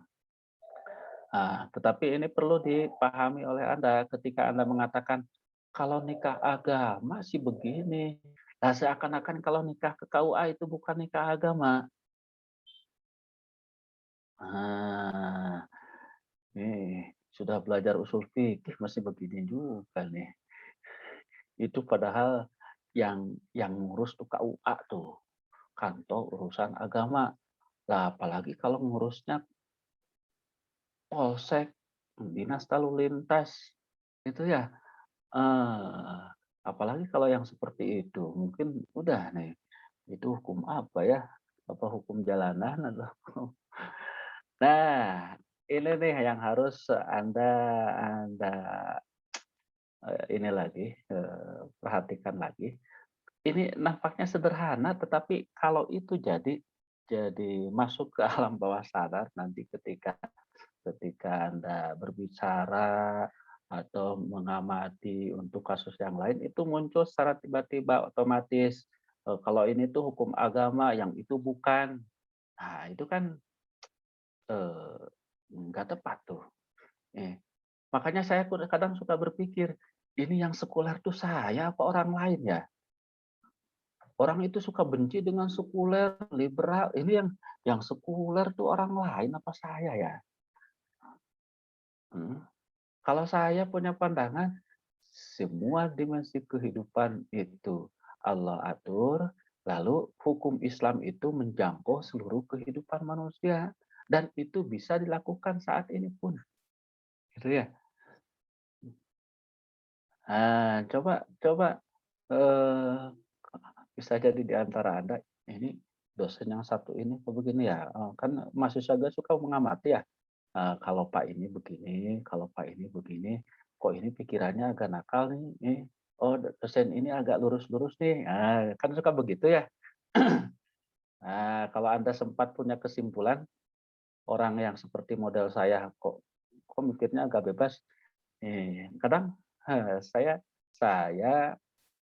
apa namanya, balik berpikir malah, ini yang sekuler kalau pernah ada yang mengatakan sekuler, saya atau orang yang berpikiran berbeda dengan saya gitu. Ya. Makanya kalau tadi ada pemilihan, oh ini mah hukum agama, kalau menurut aturan agama begini, kalau menurut aturan negara begini. Lah, kok dibentrokan ya antara aturan negara dengan aturan agama. Padahal aturan hukum Islam itu menjangkau seluruh wilayah kehidupan manusia. Nah, itu ya yang ingin saya yang tadi saya catatlah dari diskusi yang Anda lakukan. Nah, oleh karena itu ya sebenarnya sih bisa saja itu muncul karena kebiasaan saja sih, seperti oh ini perguruan tinggi agama, oh ini prodi agama atau keagamaan, oh itu prodi umum. Nah ini sih itu kan memang itulah yang populer, oh itulah yang biasa disampaikan orang ketika menyebut itu gitu ya. Tapi pada saat yang sama terus kita sadar bahwa ini sebenarnya pelabelan, penyebutan sesuatu yang keliru, nggak pas nih. Kalau IPA itu ilmu pendidikan agama Islam. Lah seakan-akan kan kalau prodi sejarah tuh bukan Islam, gitu ya. Kalau kayaknya kalau lihat prodi sejarah tuh, nih manusia-manusia togut apa ya. Nah, ini kalau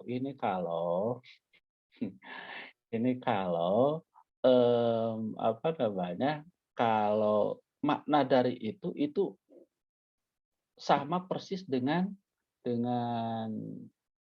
label, dengan lafaz, dengan istilah yang digunakan. Nah, walaupun kita paham ya, mahasiswa IPA nggak seperti itu, artinya itu hanya, itu mah hanya taktis strategis saja, kepentingan pragmatis saja, mengapa itu dinamai ilmu pendidikan agama Islam. Ya karena pelajaran yang ada di sekolah juga namanya PAI, namanya juga agama Islam, jadi menamai prodi juga dengan PAI, dengan IPA. Nah, kalau itu kan pertimbangannya pertimbangan historis, sosiologis, taktis, pragmatis. Nah, bukan ideologis gitu ya. Bukan ideologis. Nah, kalau itu kan sesuai dengan makna ideologis, sesuai dengan makna yang sejatinya, lah nanti ada anggapan kalau jurusan sejarah itu ya jurusan kafir. Betul nggak? Kalau jurusan geografi itu, wah itu mah jurusan keduniaan. Jurusan akhirat mana? Jurusan IPA. Tapi insya Allah nggak seperti itu. Mahasiswa IPA itu sudah belajar macam-macam gitu ya. Nah, saya hanya mengingatkan saja itu yang pertama. Kemudian, tapi waktunya dikit lagi ya. Saya ingin nih kalau nih seandainya nih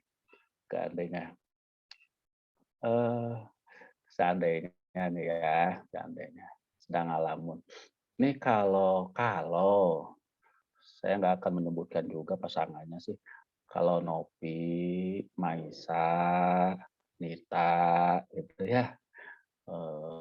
Ini kan bertiga, jalan bareng, nggak usah disebutkan ini pasangan siapa-siapa, pokoknya berenam, si Ajis, kemudian si Jenito, si Rahman nih, berenam camping ke Cikole, camping ke Cikole. Nah, kan kalau menurut Madzhab Hanafi, wali itu kan tidak harus, tidak menjadi apa? Tidak menjadi rukun nikah. Wali itu tidak menjadi rukun nikah bagi perempuan yang sudah dewasa. Lah Novi kan sudah dewasa, sudah semester 6 kok masa nggak dianggap dewasa gitu ya. Nah, campinglah ini orang berenam. Lalu habis isya tuh akad. Kan menurut ulama Hanafiyah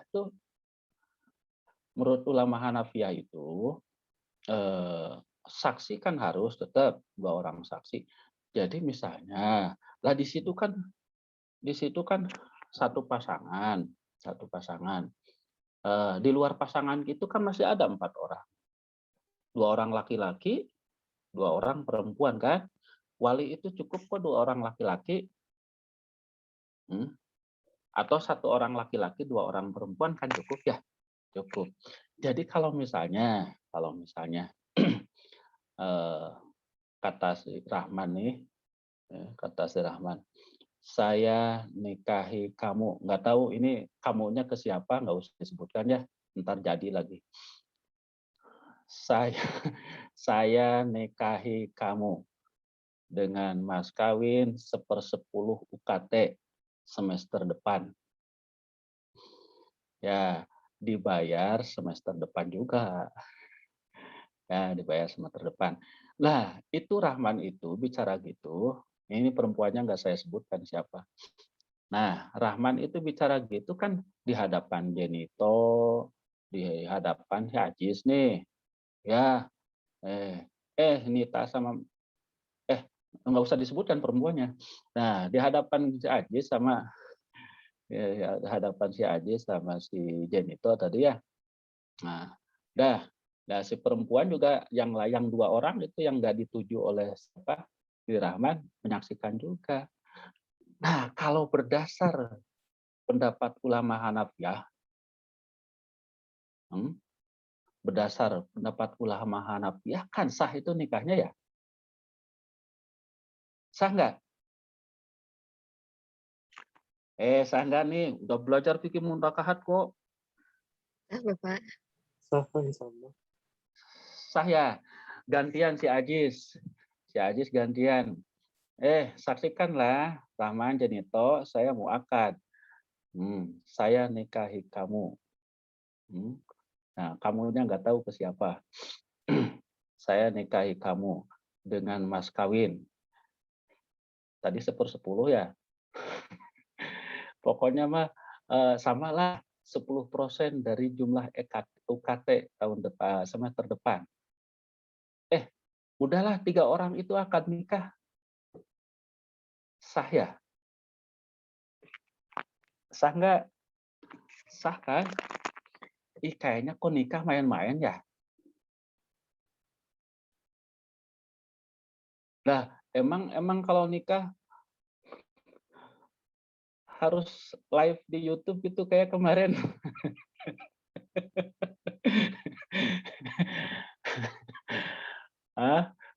Kan enggak.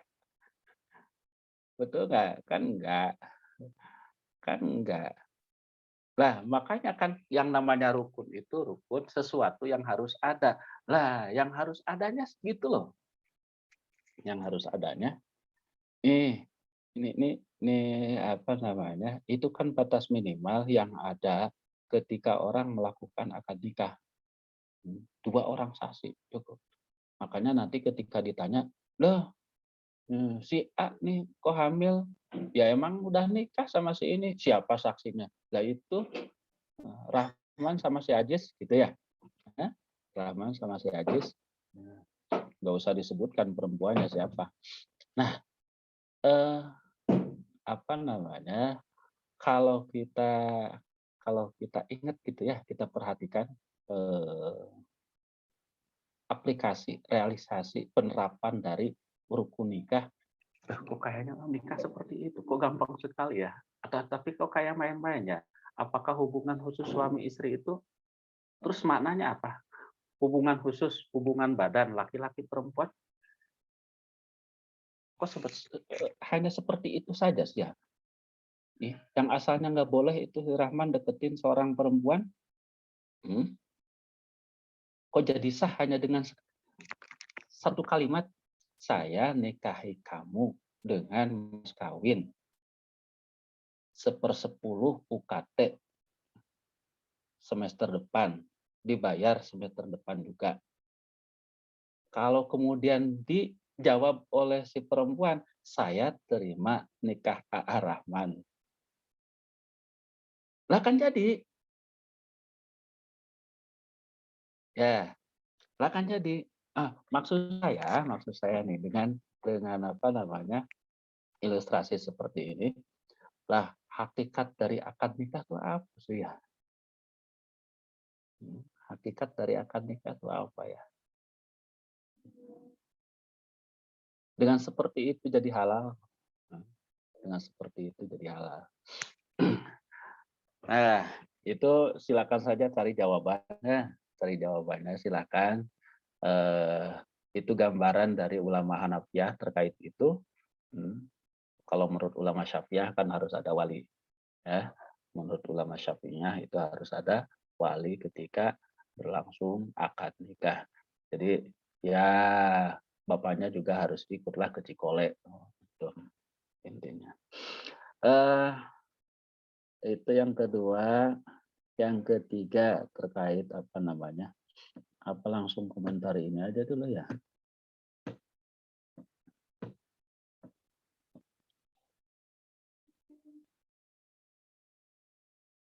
Ya bukti otentik masa Nabi ya saksi itu. Nggak ada pencatatan masa Nabi. Jangankan masa Nabi, ya 2 abad yang lalu, 1 abad setengah yang lalu nggak ada, 2 abad lah, 2 abad yang lalu belum ada itu, belum ada pencatatan. Dalam Al-Quran yang dibahas malah pencatatan jual beli, bukan pencatatan pernikahan. Nggak ada bukti otentik tulisan dari akad nikah. Makanya kalau ini kenapa hamil?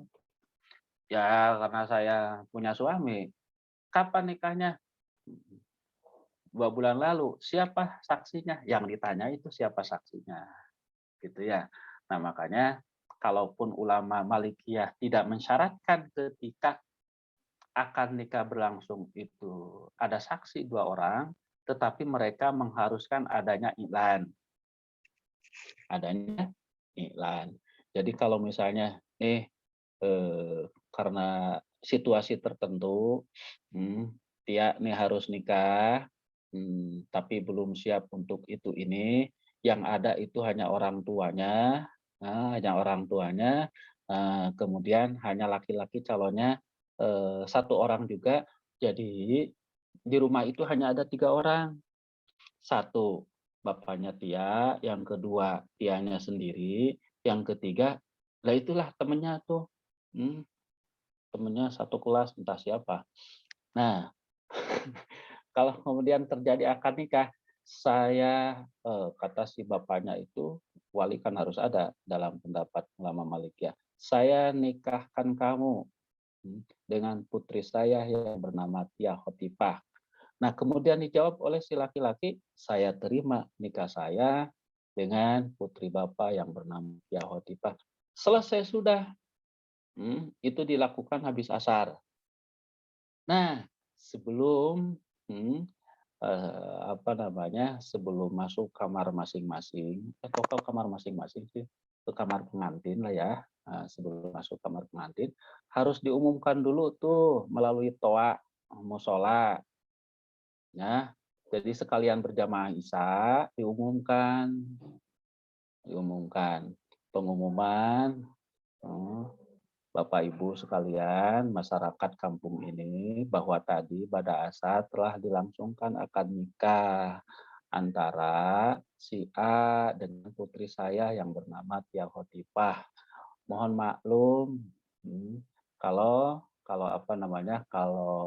ada sesuatu di antara mereka berdua, ya karena memang mereka sudah suami istri. Begitu ya, kalau agak ribut-ribut nanti malam gitu ya, ada yang gedebuk-gedebuk gitu ya di rumah saya. Itu karena putri saya sudah nikah. Gitu. Itu pendapat ulama Malikiyah. Ya, pendapat ulama Malikiyah begitu. Jadi kalaupun jadi nikah cuma ada 3 orang tuh. Akad nikah cuma ada 3 orang. Karena 1 wali, yang kedua calon suami, calon istri, 2 orang saksinya boleh nggak ada. Sederhana nikah itu ya. Nggak harus di gedung yang nyewanya juga sudah 25 juta nyewa gedung.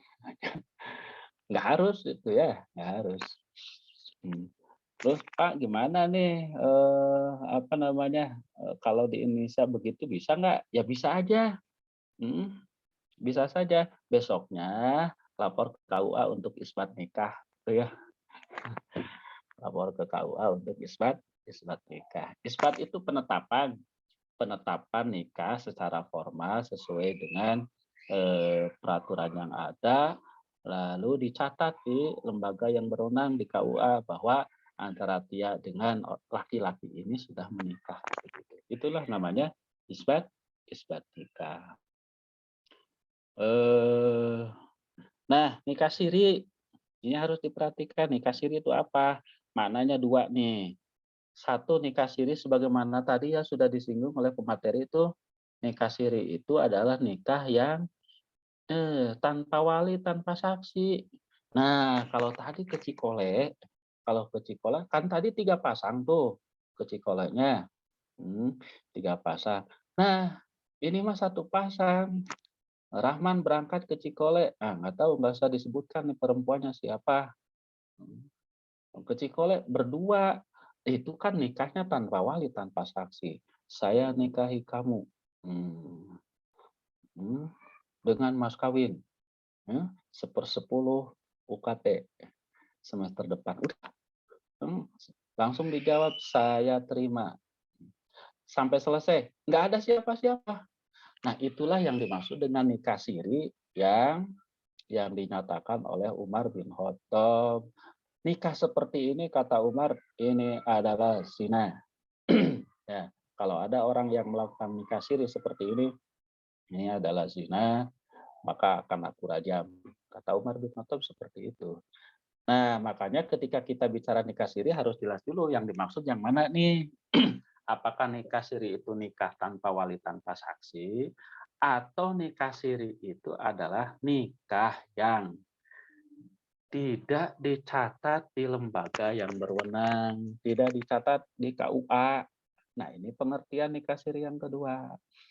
Kalau ini yang dimaksud, maka maka tadi ya harus hati-hati ketika menyebut, oh ini nikah agama, walaupun memang sering mengatakan begitu juga sih orang-orang itu. Kita nih yang sudah paham tentang ini, oh itu maksudnya adalah nikah yang hanya berusaha mengikuti syarat hukum sebagaimana yang ada dipahami di dalam kitab-kitab fikih, sementara pencatatan di KUA-nya tidak dilakukan. Nah, kita pahami begitulah, walaupun orang mengatakan itu nikah agama. Nah, kalau yang seperti ini yang dimaksud, maka saya kira tadi ya, biasanya di situ beberapa alasan ya yang muncul. Yang pertama, karena memang tidak biasa melakukan pernikahan dicatat di lembaga yang berwenang. Wah, Pak, memang masih ada yang seperti itu? Tahun berapa ya? Kayaknya paling enggak 10 tahun yang lalu lah. 10 tahun yang lalu saya lihat berita langsung di salah satu televisi bahwa di satu kecamatan yang ada di Jawa Barat ini, ya, daerah Cirebon lah, daerah Cirebon, itu masyarakatnya tidak biasa melakukan pernikahan di KUA. Jadi mereka melakukan nikah siri sebagaimana definisi yang tadi. Ya, mereka melakukan nikah siri sebagaimana definisi yang tadi. Nah, bagi mereka yang seperti ini, nah kita harus hati-hati. Harus hati-hati mengatakan, apalagi mengatakan, oh ini tidak sah nih nikah yang seperti ini. Harus hati-hati. Mengapa? Ya, kalau mengatakan tidak sah itu konsekuensinya berat kan ya. Konsekuensinya berat. Berpengaruh kepada konsekuensi dari pernikahan itu. Ketika nikah dipandang dinilai tidak sah, maka tidak memiliki akibat hukum apapun. Si perempuan masih status sebagai perempuan, bukan istri dari si laki-laki. Begitu juga sebaliknya. Nah, kalau sudah seperti itu, hubungan yang dilakukan oleh mereka berdua, posisinya secara hukum yuridis itu tidak dalam pernikahan. Nah, ini kan berat. Nah, kita harus bijaksana nih berbicara tentang sesuatu, konteksnya gimana sih? Seperti itu. Oh, ini berarti yang harus kita sampaikan ini. Tapi untuk masyarakat yang lain, masalah pencatatan ini harus diperhatikan nih. Tadi saya kira dalil-dalilnya sudah banyak dibahas ya, bahwa terkait dalam rangka menjaga potensi madarat yang akan muncul, karena itu menjadi wasilah munculnya munculnya masalah terutama bagi perempuan, gitu ya. Nah, tadi saya kira pemateri sudah menyampaikan itu. Nah, ini harus hati-hati. Makanya kalau secara umum kepada mahasiswa IPA, janganlah nikah siri, ya, jangan nikah siri. Karena apa? Masalah akan muncul, ya, masalah akan muncul. Memang sih kalau belum nikah itu belum nikah, yang dibayangkan kan yang indah-indahnya saja gitu ya. Itu bagi orang laki-laki perempuan yang belum nikah. Padahal indahnya pernikahan kayaknya AA, Ade, terus Neng gitu ya. Panggilan mesra dan sebagainya itu ya paling 2 bulan lah. Paling 2 bulan. Nggak lama. Kenapa? Ya sananya bukan berarti nggak kurang komitmen lagi, bukan lagi nggak sayang lagi, bukan, tetapi banyak masalah yang muncul dan itu biasa gitu ya, dan itu biasa. Maka ketika sebelum nikah itu yang diharapkan, yang dibayangkan itu yang enak-enaknya saja, lah itu justru kalau harus hati-hati. Berarti sebenarnya Anda tuh belum siap loh untuk nikah. Ya. Anda tuh belum siap sebenarnya untuk menikah. Nah, itulah nikah siri ketika dilakukan, dikhawatirkan satu saat terjadi sesuatu pada pernikahan itu. Ya. Maka berdasarkan prinsip tadi, pencatatan itu sesuatu yang wajib dilakukan karena untuk menjaga sesuatu yang mungkin terjadi kepada pernikahan itu. Wajibnya dilakukan. Wajib, tetapi bukan sesuatu yang rukun. Ya sebenarnya nggak aneh yang seperti itu. Mahar juga kan bukan rukun. Ya, nah mahar itu bukan rukun. Mahar itu bukan rukun nikah, tetapi itu satu kewajiban laki-laki yang berkaitan dengan pernikahan. Mahar tidak ada ketika akan nikah, tidak mengganggu sahnya pernikahan. Tetapi dalam pernikahan itu wajib untuk diserahkan mahar dari laki-laki kepada perempuan. Bisa besok hari, bisa semester depan seperti tadi, gitu ya. Nah, maka pencatatan pun itu bukan termasuk rukun nikah, tetapi hukumnya bisa wajib. Ketika tidak dilakukan sebagaimana wajib yang lain, maka kita terkena salah, dosa, maksiat, gitu ya, berkaitan dengan itu. Kenapa? Kita tidak berusaha melakukan sesuatu yang harus kita lakukan. Nah, tapi itu kan secara umum, seperti yang tadi saya sampaikan. Apapun permasalahan itu, hukum itu bisa berubah sesuai dengan permasalahan yang dihadapi. Ya, bisa jadi kasusnya untuk si Ajis nih, ya saya harus melakukan nikah siri. Misalnya, ya karena kondisinya begini. Ya, kondisinya begini. Orang tua sudah menyetujui, orang tua perempuan juga sudah menyetujui. Tapi kalau untuk nikah ke KUA begini. Alasannya ternyata menurut pertimbangan kedua belah pihak, ya udah nikah saja dulu. Ustadz yang mimpin misalnya supaya lebih hikmat gitu ya. Padahal sebenarnya tidak ada keharusan untuk dinikahkan oleh ustadz kan. Kan yang melafalkan akad bapaknya si perempuan kan, bukan ustadz kan. Ustadznya paling diam aja dan nggak harus ada doa kan. Nggak harus ada doa. Maksud saya, bukan itu nggak bagus, tetapi tidak ada keharusan untuk itu. Lah kata si Ajis kan saya juga ustadz, bisa doa sendiri. Bisa yuk bareng-bareng jadi si Ajis tuh yang pimpin doanya ya, kita doa bareng-bareng gitu ya. Sudah hafal belum Jess doanya? Mau masuk kamar gitu ya. Sudah hafal belum Jess? Wah Pak, emang harus? Ya enggak juga sih, enggak harus. Tapi ada adab gitu ya. Ada adabnya. Kalau adab itu kan bagus untuk dilakukan. Begitu ya. Nah, jadi satu perilaku hukum itu ya harus bukan harus sesuai dengan bagaimana sih kondisinya. Jadi ada standar hukum yang itu berlaku untuk dalam keadaan normal pada umumnya ya seperti ini. Nikah siri itu untuk standar umum nggak usah dilakukan gitu ya, nggak usah dilakukan, jangan dilakukan karena itu memunculkan madarat.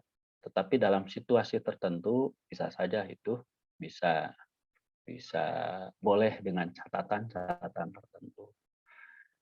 Begitu saya kira udah jam 12 lebih nih ya. Mudah-mudahan ada manfaatnya ya apa yang kita bahas hari ini. Untuk pendalaman tadi nih materi sudah bagus, silakan dibaca detail itunya PPT-nya dibaca oleh masing-masing, kaidah-kaidah juga sudah ada. Saya kira itu kita tutup dengan membaca hamdalah bersama-sama. Alhamdulillahirrahmanirrahim. Assalamualaikum warahmatullahi wabarakatuh. Waalaikumsalam warahmatullahi wabarakatuh. Waalaikumsalam warahmatullahi wabarakatuh.